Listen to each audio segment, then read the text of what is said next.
Please welcome to the show, Dose of Dion. Dion, what's going on, brother? Man, hey, I'm glad y'all had weight on. You know what I mean? Look, hey, I'm jumping in here, and I know the news went down. I hope they don't ask me some tough questions on my thoughts on this, because I have no idea. I have absolutely no idea. That was good. Appreciate the last guest. Don't even worry about it, Dion. We're just as fucking confused as you are. But you know what? That's why we love having you on. We get to talk about the trade deadline, some Detroit Lions stuff. I want, honestly, dude, your thoughts. And we'll get into like the game and stuff like that. But the Chiefs and the Lions here, two best teams in the league. You see the Chiefs trading for DeAndre Hopkins. They needed a wide receiver. They traded for Josh Uche. They needed more help on their pass rush. What do you make of kind of this week? Your urgency as a Lions fan, someone who covers the Lions, for Brad Holmes kind of going out and making a move here. And honestly, you could talk about what you've seen out of this pass rush the last two games, because I'd love your thoughts on that as well. Yeah, I mean, I think first off, I feel like we have to maybe give some attention, and I'm sure everybody here is, but just make sure that we don't overlook the guys that are producing in the meantime. Like, obviously, Minnesota, we didn't really do much, so I'm not going to act like we were cooking on Minnesota without Hutchinson. But this last week against the Titans, like, Muhammad stepped in, and he played a pretty darn good football game. I mean, it's like it wasn't the stiffest competition, right? You had a third string right tackle in, but he went out and he performed well, and they found a way to get it done with that. And these are, they're not the big flashy name, but they are guys that they acquired that are making it happen. And regardless of how it looks, they're undefeated without Hutchinson. Small sample size, but they're undefeated without him. So they're making it work. I think for me, I don't have a ton of urgency to maybe get the deal done before the Packers game. I'd like to see that happen, especially after seeing the last game with the Pack. Well, specifically seeing them play Houston and seeing how the tackle position struggled a little bit there. But to be honest with you, if we made a move now, I don't know how much that would even impact that matchup specifically, depending on how massive the move actually is for the Lions. So I'm not like in a rush to get something done necessarily where it has to happen this week, but I do want to see something get done. Like I'm not there where I'm like, well, we don't actually need to do anything. I don't think that's true. I think we need to do something, but I'm also perfectly fine with being patient on it. And yeah, I think last week, like, give credit to those dudes, man. They stepped up, and Muhammad specifically surprised me because I didn't know much about the guy, and he was cooking a little bit last week. He definitely was. Hey, Dion, do you have any specific players for the trade deadline? Like, I'm sure you've had two or three that you kind of pointed out. I know there's a lot of bigger names that are out there. Who are some guys, maybe some sleepers? I know, you're a film junkie, and I know you love you always have sleepers with the draft and free agency. Do you have any sleepers for the trade deadline for us? I got some heat. All right, let's run this down. First off, what do we got? Here we go. Trey Flowers, right? Keep that name back in your mind. Number 2, Charles Harris. He's on Carolina. He's available. Julian Okwara, Arizona. They're selling at this point. So 3 names. Keep on playing. That's he. No, I mean, look, man. I'm with all the buzz right now. Like, I'm with Za'Darius Smith. I like the move. I think right now, based on what's available after the Uche thing went down and seeing what that went for, he feels like he's kind of standing out as like potentially just the best available that's like legitimately available right now, where it also could be valuable beyond this season. And I like that idea on paper. And he has a bigger sample size where it's not as much as like, well, he had a good stretch, so we'll see if he could bring that here. I expect him to fit in well if that was the move. So I'm still high on Za'Darius. I like the idea there.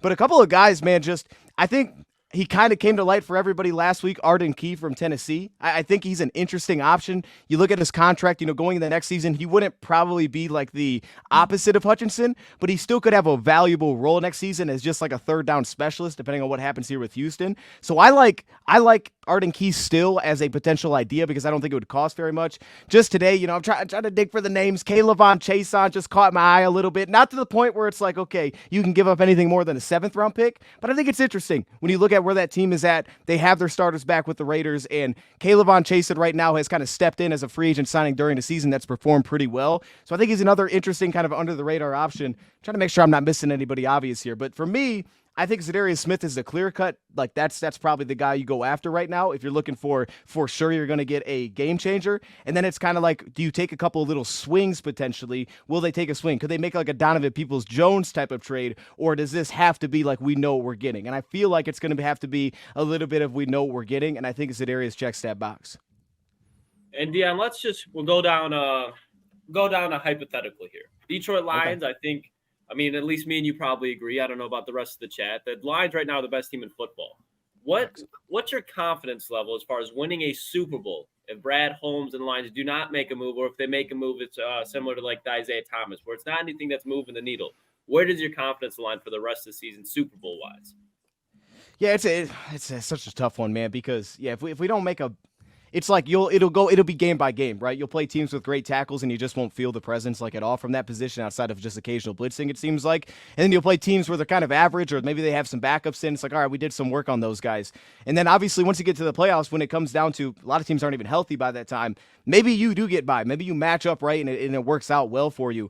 I would say this, my confidence level would be based on the fact that we're 2-0 without him at this point, but I think that the Lions can make a pretty easy case right now that they're the most well-rounded team in football, even when you include Aiden Hutchinson not being there. Like, I don't think there's a great – Kansas City's maybe the closest, but I don't think Kansas City offensively is looking anywhere near what the Lions have offensively. The advanced stats will kind of say that. Plus, Lions' pass defense has been better by the advanced stats than the Kansas City Chiefs, and that's what they've been known for to this point. I think when you look at them, they're just they're the most well-rounded team. They have a top 3 special teams unit in football, right? I mean, pass coverage is playing at such a high level that we haven't really seen to this point, and it's hopefully just going to continue going that way. And then offensively, it doesn't really seem like they have any limitations, and the continuity's there. So for me, I would just base it on, I would take what the Lions have as an overall team and that they don't feel like they still have any really glaring weaknesses outside of edge rusher, but the Lions have kind of dealt with that before. And if you're getting it from the interior anyway, I mean, that's the best place to get it. And then I compare it to those other top teams, right? Like Baltimore or Kansas City and Buffalo. And I say the Lions are a much deeper, more well-rounded team than all of those teams. Like, I trust offense, defense, special teams tied together than any of those teams. So I'm with you. I agree. The Lions are the best team. I'm still confident. Like, if they rolled in and this was the team for the rest of the year, that this is a Super Bowl contender. That being said, though, I want to make a move. I want to, it's like we had a Bruce Irvin last year. I just want like a couple plays where I'm like, oh, he just beat that guy. He was just better than that really good offensive tackle. Just give me 2 of those. I don't need like 10, I don't need you cooking. I just need like 2 really good plays against Trent Williams when it matters, So I would like to make a move. Yeah, I mean, to be fair, Bruce Irvin made Derek Carr piss blood. So, I mean, there is some positives in Bruce Irvin. I mean, he was old, but he got some work done. I'll ask you, what about Za'Darius Smith? That seems like the obvious move at this point, Dion. Za'Darius? Yeah, I'm with Za'Darius, man, because I think for Za'Darius Smith specifically, he fits kind of the mold. Like I look at it like this. If I asked you guys, I don't know if you guys have thought about it like this, but if I asked you guys, if you could give up, say we gave up a whatever, I don't know, the 4th round pick. If you give up a 4th round pick and you got a guarantee that Marcus Davenport's coming back for the rest of the season healthy, would you give up that 4th round pick? To me, and you guys can answer that, but to me, I would absolutely be willing to do that. And that's how I look at it with Za'Darius Smith. Za'Darius Smith has consistency of being on the field. He's not the exact same player, but he's definitely more into that kind of power rusher type of mold like Marcus Davenport is. So you're not like getting kind of like the Aiden Hutchinson exactly back, but you're getting a guy that plays in the same type of role as the left side defensive end. He checks a lot of similar boxes to Marcus Davenport, and then the potential for next year as well. Like I said, I think that guy is he's really what Davenport you hope that he could be, I think. Maybe even a little bit less potentially if Davenport's completely healthy, but you pretty much can bank on the fact that he's probably going to be out there because that's what he's been over the last few years. So that's how I look at it. I'd be willing to give up a draft pick to get Marcus Davenport back for the rest of the season healthy because I think that could be enough to tip it in our favor. Yeah. Hey, Dion, want to ask you this. I've talked about it. One of my bold predictions in the offseason was Jared Goff as an MVP finalist. Oh, boy. It seems to start coming into a little fruition here. Where are you at with the Jared Goff MVP conversation? I know last week was the 80 yards was weird, but he threw for 3 touchdowns. He barely had any field position to work with the whole game and like the whole time. And then he got taken out in the 4th. I said it the other day is like, even after the game, it feels like even with an 80-yard performance, it's like he's still in the MVP conversation somehow. Do you think he has a chance and he'll be in that conversation over the next 10 to 12 weeks? So I don't know if he's still the favorite for a while. Patrick Mahomes is like the betting favorite to be the MVP. And it's like, this is based on literally nothing that he's doing this season. Yeah. It's like, hey, we know what he is historically, and they're just not losing football games. So if I look at it from that perspective, I got to be like, well, Lions are also 6-1, so he has to immediately put himself there. And the odds have shifted big time. So that's a great bold prediction because like 2 weeks into the season, he was like big, he was a long shot. Couple games after that, it's like immediately that thing just shrunk fast. And obviously the stretch that he's on now is historic. So I think it's absolutely in play because look, Lions have one of the toughest schedules remaining. I think it's like in the top 5, second, something like that. It's one of the toughest schedules. So that's going to play into it. But I look at it as, hey, man, you win the NFC, you already got a big step going that direction. And I think the Lions will win the NFC at this point. But also, yeah, why not? The only thing with Jared Goff that I think works against him is he's just not flashy. Like you watch him on prime time, and it's not like maybe exciting. It's not like, oh, man, did you see that highlight they put on ESPN of Goff last night? Like, no, that was a 15-yard out route. But when you look at the numbers and you see that they're winning a ton, he should absolutely be in consideration. I think when you look right now, because it's basically a quarterback award outside of Derrick Henry, there's really no quarterback that's like separated themselves at all at this point. I mean, if anything, it looks like Goff is kind of separating himself. So, yeah, weirdest game of all time last week. But I also think where Goff is right now in terms of like the consistency that they have around him and kind of just knowing exactly what it's going to look like. And to me, what he did against Minnesota.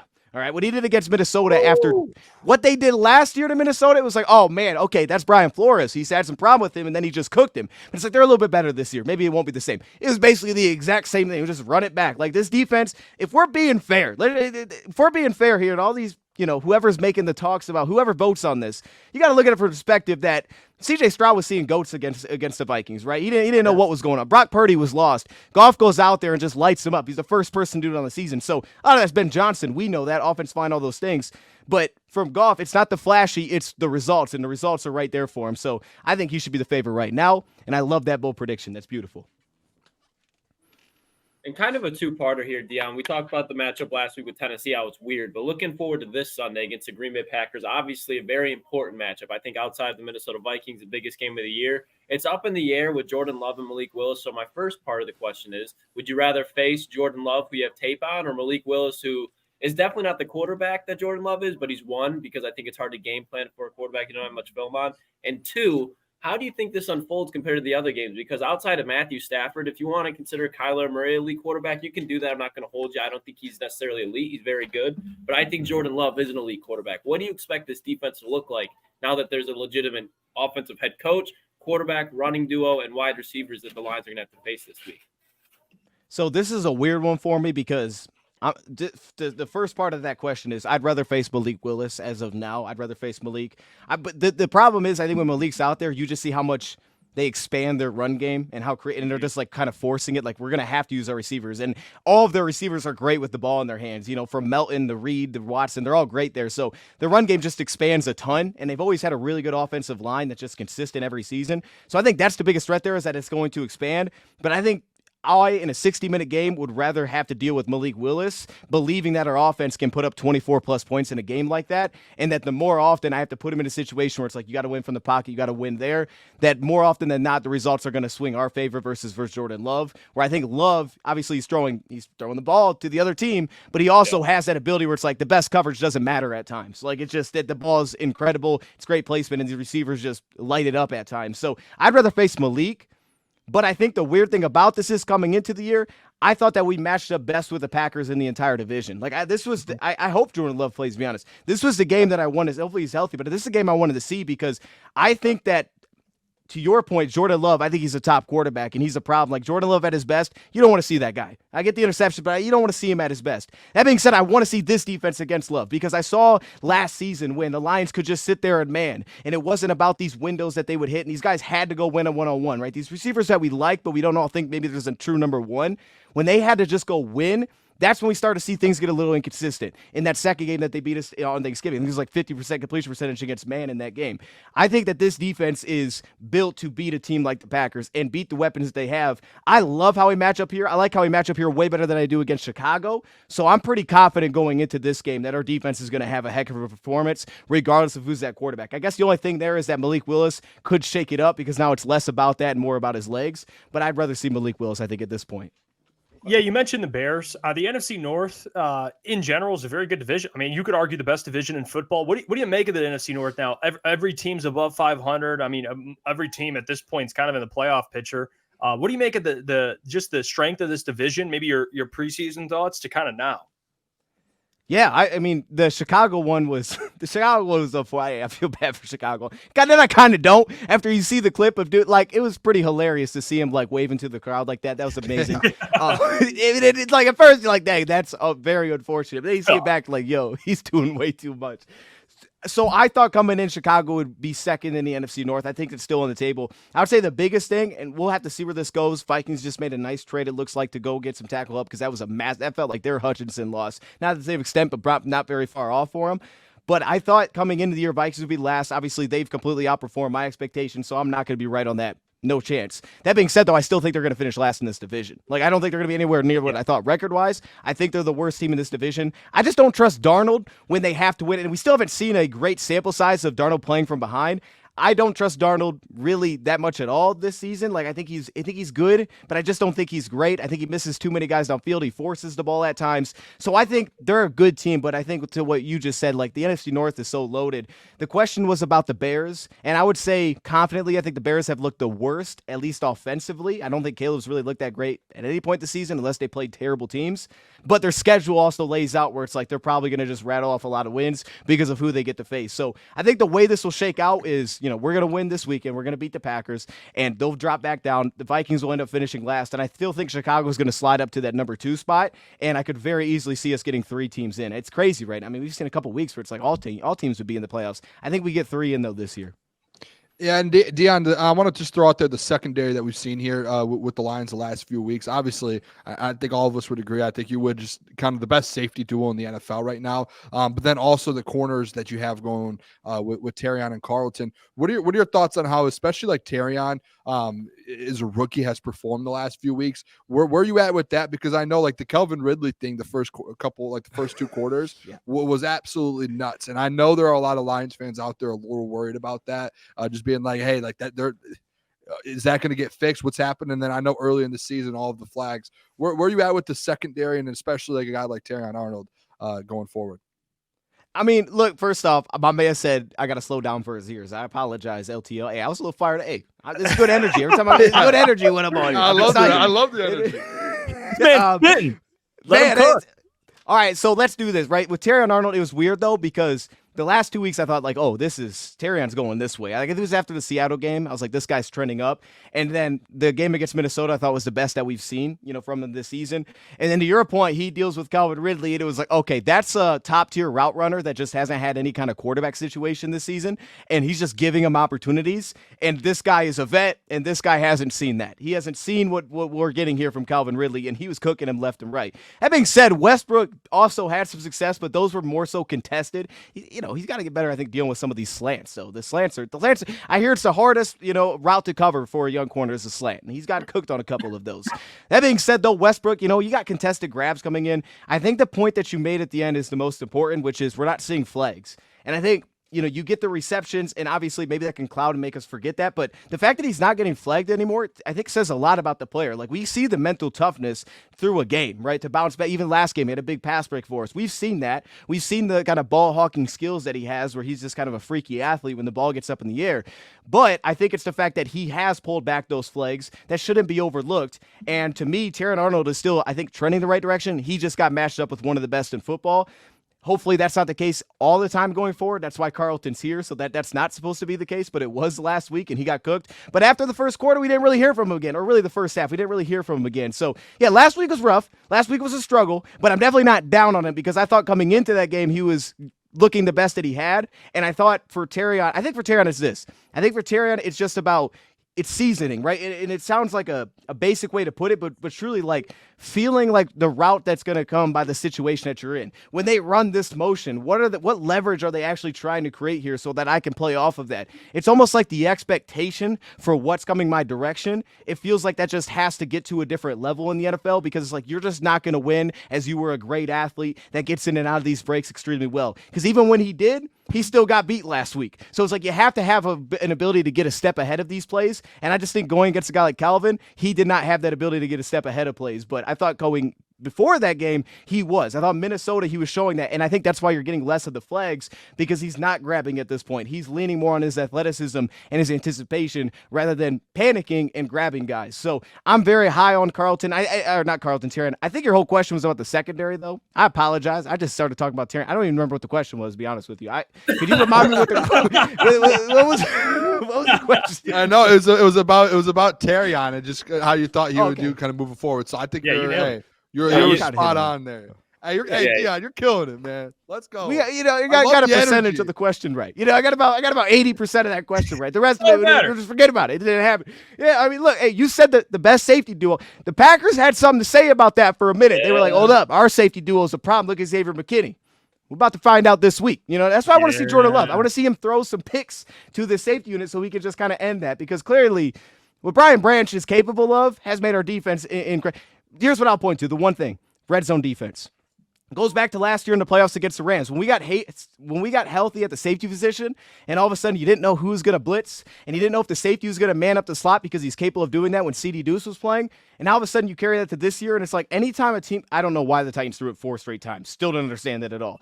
But regardless, hey, that made no sense. But when you start throwing the ball, because because you have this versatility in the back end, it makes it so difficult. And I think that's where the versatility shines as soon as they get into the red zone. We're seeing that with their red zone pass defense.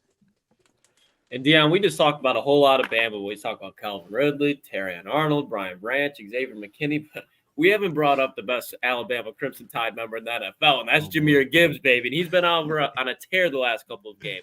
What do you think Jahmyr Gibbs, where do you think he ranks in the NFL right now? Because we know his talent. Where do you think he ranks among other NFL running backs? And where do you think his season will continue to go? Because we see David one week, Jahmyr the next. But do you think Jahmyr's been on the tear that he has been? Do you think there's a way that he keeps it up, even though he's splitting a backfield with David Montgomery for the rest of the season?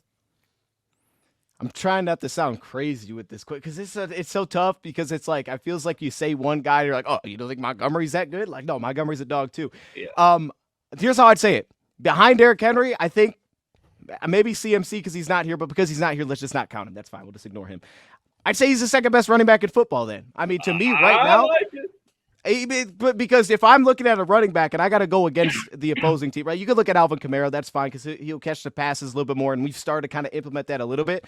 But my thing is, if I'm going against the opposing team and I'm like, what running backs do I not want to see? I don't want to see Henry because he's going to wear me down all game, and obviously he has that big playmaking ability where he just takes off on guys. But I also don't want to see Gibbs for that exact same reason. And it's because Monty's there that I think Gibbs is even better, and this offensive line is playing so sound right now that's the guy that I don't want to see if I'm another team. Because that touchdown run that he had, like that shouldn't have been that way. Like, I know he didn't get touched, but the safety's standing there. You're thinking, okay, 15 yards maybe.